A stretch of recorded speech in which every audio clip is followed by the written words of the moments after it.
Okay, so now so your plant population is part of somebody. Okay, I'll check the question now before I explain this. Okay, can we get a 4-head planter? Yes, I think yes, you can get. I think somebody is fabricating out. I saw a 3-head planter fabricated in Nigeria. There's this guy in the Kaduna. When it's I'm trying Benny. His name is Benny. He has a factory in Kaduna. He did a 3-head planter. So I definitely believe he can do 4-head planter. That would be 25 centimeter spacing, and it's a nice suggestion. I will even look for it myself. I think I saw it last year. Earlier this year. Benny is in Kaduna. Okay, I still have a question here before we move forward. Okay, please, do you have his details? Yeah, I don't have his contact direct, but I can get his uh his um is on Facebook. We're in a group, but you know that group, this not WhatsApp, Telegram. You don't get people's number unless you. I'll see what I can do to get that number. Yes, Benny. I saw the 3-1 he produced. Benny Agro. Please Google Benny Agro on Facebook. Yes, Benny Agro. Benny Agro on Facebook. He has it. Okay, now we've talked about plant population, how you can increase your yield per acre. So now on the okay, yeah, welcome. So now on the last, I know the other class we had, actually the other class has some part videos. I may send it to you, I may share it so everybody can see, just like 25 minutes. So now I promised them that I will come with raised bed. I've been trying to see what we can do so that people understand raised bed. You see this box? You see this box they create? Now, if you are creating, this is a raised bed for, this is how some people create their own raised bed. As in, you see this box they create here. So this is what is, see, if you can see my cursor there, from here, this angle to this place is where your 1.6, 160 centimeter will be. The middle here is the footpath. You can see. Actually, let me explain. A raised bed, after raising the bed, if you want to make it a permanent raised bed, if it's your permanent land and you can afford it and you have money, it is good to bind it. You see the sides there. You see the sides. Band it.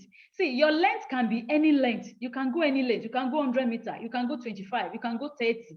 I use 25 for my whole easy calculation to get my 1 acre. So you can go 30, you can go 50. If you go 50 centimeter length, it means by the time you have 50 centimeter length, your bed will not be up to 80 to make 1 acre. 40 of your bed will be making 1 acre. You can see what they do here. This is also raised beds they create in their garden. So, but you have to, now, when you raise it up, somebody in one of my videos was saying, okay, the beds was not properly raised. The beds are usually very properly raised. But the challenge we have is that after raising it and rain comes, what happens? Rain starts washing it down and it reduces. But this is the way to make a proper raised bed. If you can afford it, you don't need to convert your farm at once.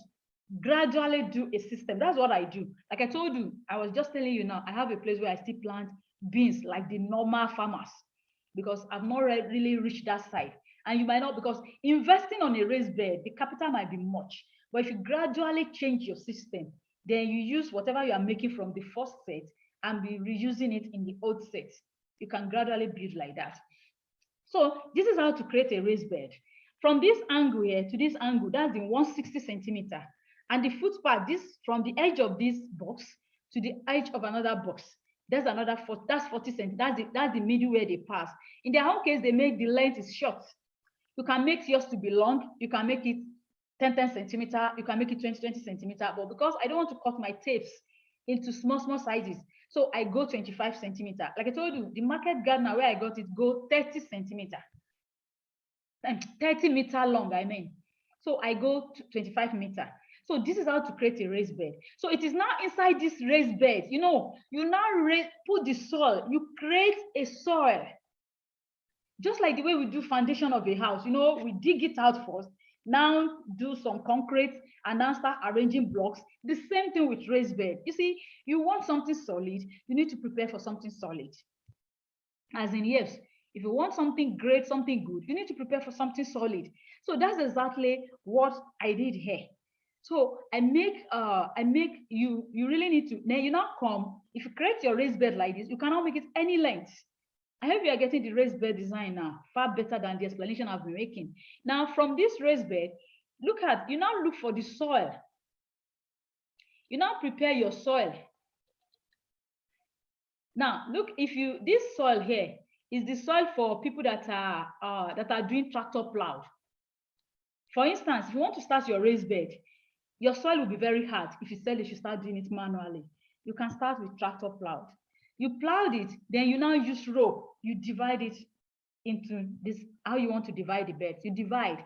So that by the time you divide the beds into the way you want it sectioned, you now start building it. Inside that box, which is your raised bed now, you now start building soil inside it. How do we build soil? We build soil by looking for manure.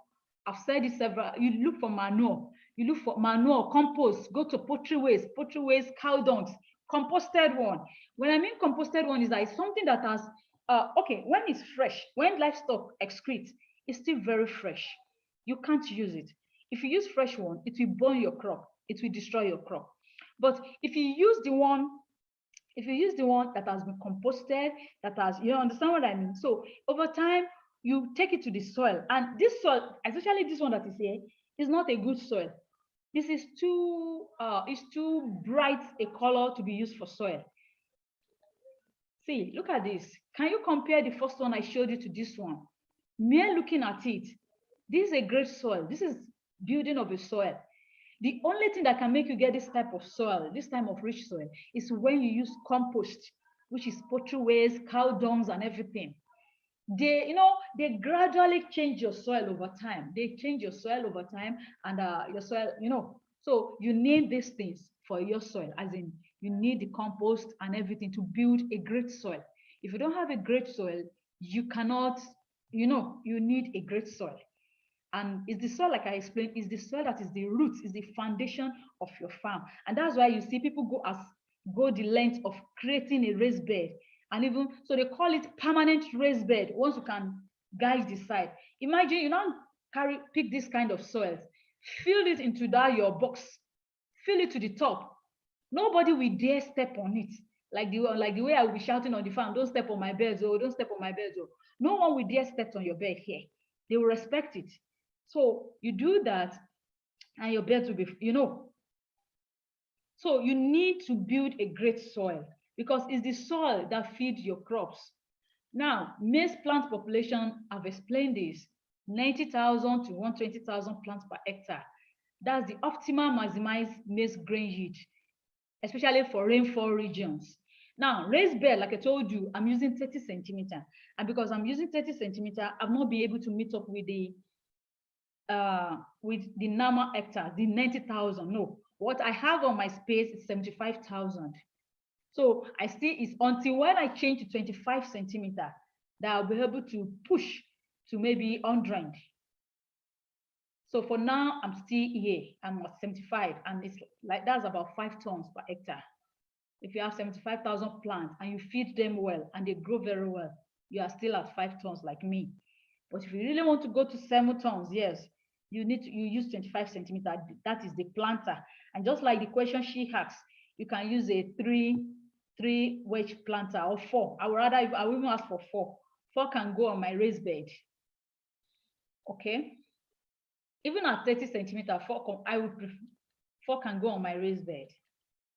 Okay. So now this is what I still explain the populations you have on your bed. Meanwhile, the tractor plowed, the way farmers plant and everything, the tractor plowed, like I said, I was explaining, they might even use more seed. But at the end of the day, because the spaces, the way they place the seed, they are not properly done. So a lot of the seeds are lost. So because a lot of the seeds are lost and they uproot some, they end up having like 7,000 plants. Imagine, so it is the 7,000 plants that is producing 1.2 tons or 2 tons for them per hectare. So you can see the difference now. So if they can increase 7,000 times 4, 7,000, if they can increase as having 7,000 times 4 or 7,000 times 5, 35,000, they will boost their yield per hectare. So this is what is happening. Okay. So water management. Okay, just like we've been discussing, water management is very important, especially like this year. There was serious drought. And that's why I can sit down here and predict and tell you there will be serious maize scarcity.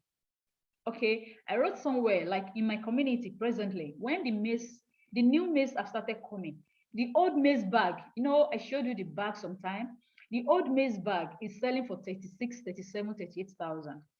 The new maize started at 20. You know why? When the new, but gradually now, a lot of farmers are now harvesting. So the price will keep dropping. Somebody was telling, wrote on my timeline that it's currently 12,000 at Isheyin. Fine. See, it will drop. This is September. It will drop till around September ending because plenty farmers are bringing in harvest.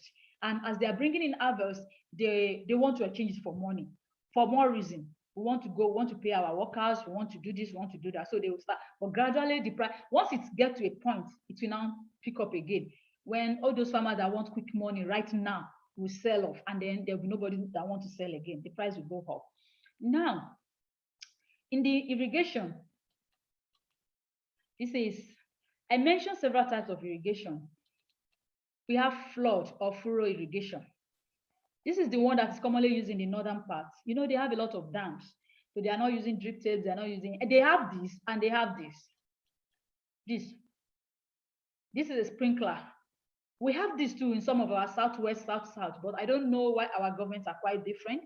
We don't really use our own, as in we just we don't use our own anyway. We don't. Okay, so come in.